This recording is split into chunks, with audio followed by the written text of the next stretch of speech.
বন্ধুরা, আমার হাতে একটা মেডিসিন দেখতে পাচ্ছেন। ছবিটা দেখে নিশ্চয়ই আন্দাজ করতে পারছেন যে আসলে কি ওষুধ এটা। এটা হলো জিনসি। এটি চায়ের দোকান থেকে শুরু করে মুদিখানা দোকানেও পাওয়া যায়। ঔষধ দোকানে কথা তো পরে আসবে। এই সিরাপটা খুবই পপুলার বাংলাদেশের পুরুষদের জন্য। এর কারণ কি? কারণ এটি সেক্সের জন্য মারাত্মক লেভেলের কাজ করে। এখানে এই সিরাপটা 50 মিলি লেখা আছে। তবে দেখেছি রোগী মুখটা ভাঙবে সম্পূর্ণ জিনসিনটা গলার মধ্যে দিয়ে প্রবেশ করা। অনেক পর 15 মিনিট অ্যাকশন শুরু হয়ে যায়।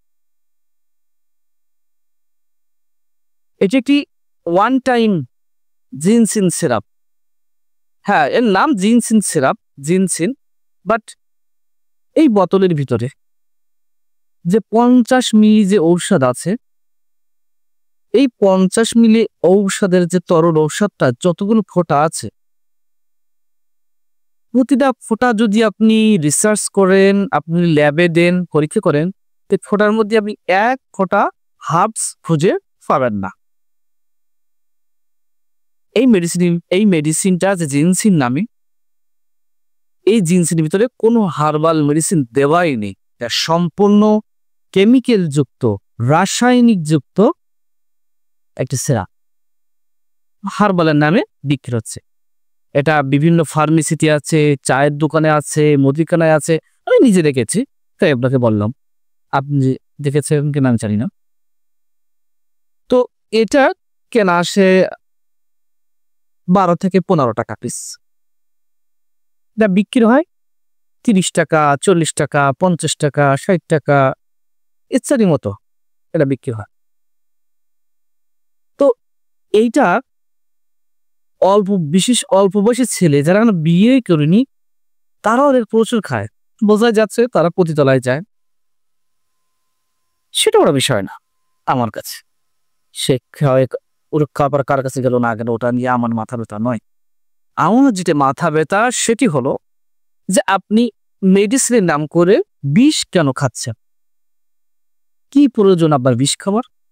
আপনার পুরুষত্ব যদি এতই সমস্যা হয়ে থাকে, তাহলে তো আপনার উচিত ছিল চিকিৎসকের নিকটে যে আপনার এই অসুস্থতা থেকে বেরিয়ে আসা, সুস্থ হওয়া। কিন্তু আপনি চিকিৎসকের কাছে না যেয়ে, চিকিৎসা না হয়ে আপনি আরো শরীরের ভিতরে এই বিষ ঢোকাচ্ছেন এবং নিজের পুরুষত্বকে দিন দিন আরো নপুংস দিকে নিয়ে যাচ্ছেন।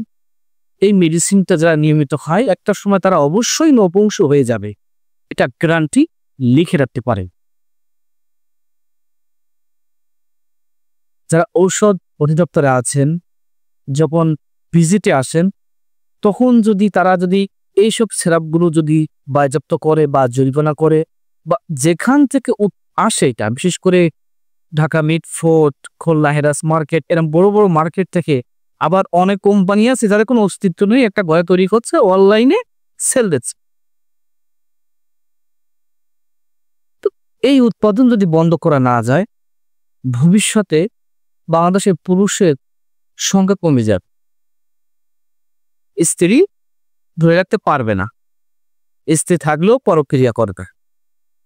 কারণ পুরুষের যদি পুরুষত্ব না থাকে, সেখানে কোনো নারী থাকতে পারে না। সচেতন হন। এই সকল মেডিসিন থেকে নিজেকে দূরে সরে রাখুন। সাময়িক আনন্দ আপনাকে ভবিষ্যতে অনেক বড় পীড়া দেবে, শারীরিক মানসিক উভয়। সকলকে ধন্যবাদ ভিডিওটি দেখার জন্য। আসসালামু আলাইকুম ওয়া রাহমাতুল্লাহি ওয়া বারাকাতুহু।